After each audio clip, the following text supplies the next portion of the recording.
Herr Professor Lissmann, Forscher aus Oxford haben eine Studie vorgelegt, wonach in gar nicht allzu langer Zeit bis zu 50% aller Jobs, die man heute noch beim Namen nennen kann, nicht mehr existieren werden.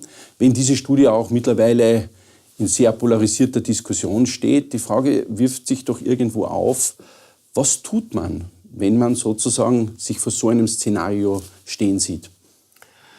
Also jetzt mal gleichgültig, wie präzise diese Prognose dieser Studie ist, ja, ist es doch völlig klar, dass wir es hier mit einer Entwicklung zu tun haben, auf die wir reagieren müssen. Nämlich eine Entwicklung, die einfach darin besteht, Technik an sich, und zwar seit Menschen begonnen haben, technische Geräte zu entwickeln, Maschinen zu entwickeln, Automaten zu entwickeln. Technik an sich hat den Sinn und nur diesen einzigen Sinn, menschliche Tätigkeiten zu ersetzen.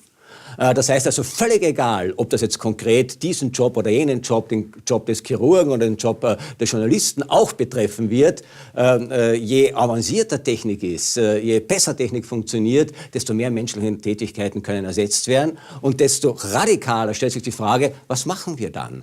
Wir müssen uns klar sein, es war eine riesige Utopie, es war eine große Utopie. Setzen wir Technik ein, um uns von dieser Mühsal, von der Last, von diesem Fluch der Arbeit zu befreien. Wir stehen kurz davor, zumindest in den entwickelten Gesellschaften. Wir stehen kurz davor, sehr viele Tätigkeiten, liebsame und unliebsame Tätigkeiten, durch Maschinen substituieren zu lassen, durch Maschinen ersetzen zu lassen, durch Maschinen erledigen zu lassen, zu automatisieren.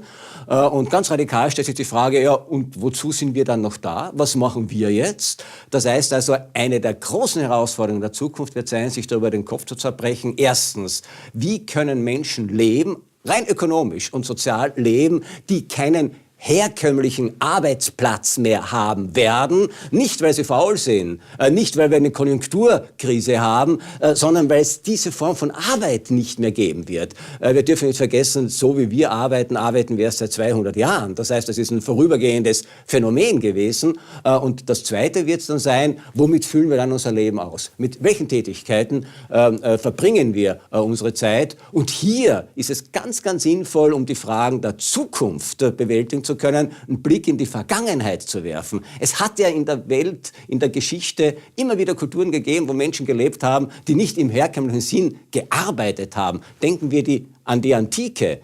Und dort war völlig klar, der eigentliche Sinn des Menschenlebens besteht nicht im Arbeiten. Dafür hatte man die Sklaven, wir haben die Maschinen. Sondern der eigentliche Sinn besteht im sozialen Handeln, im politischen Handeln, im kommunikativen Handeln. Und hier müssen wir die Menschen dazu bringen, dass sie diese Form des Tätigseins in einem sozial-kommunikativ-politischen Sinne wieder entdecken als eigentliche Bestimmung ihres Daseins. Aber die Grundlagen dafür, die ökonomischen Grundlagen, die sozialen Grundlagen müssen gesichert sein.